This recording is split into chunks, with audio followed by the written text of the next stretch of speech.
haya yametokea baada ya Mange Kimambi kumchokonoa Zuchu na kumwambia ukweli, lakini bwana Zuchu bwana ameonekana ndio kukubali, lakini kukubali kwake amekuja kwa mipasho ya kwamba anachokifurahia ni kwamba ni kizuri kwake, ni kitamu, na ndio maana anamng'ang'ania Diamond. Kwa hiyo anamwambia Mange Kimambi kwamba nisimng'ang'anie Diamond kwa lipi, kama hao wengine waliweza kuachwa, waliweza kuachika,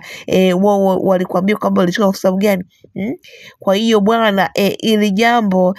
ni kwamba liko dhahiri,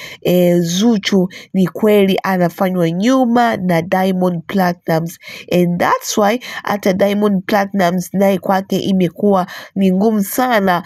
kumwacha Zuchu aende. Ndio maana imefikia hata wakati Zuchu alivyong'ang'aniza ndoa, Diamond akaamua tu kuifanya hivyo hivyo, yani kwamba ili mradi Zuchu asiweze kwenda, kwa sababu sio rahisi kwa mtu mwingine au mwanamke mwingine kuweza kukubali swala kama hilo na kuweza kulificha zaidi ya Zuchu.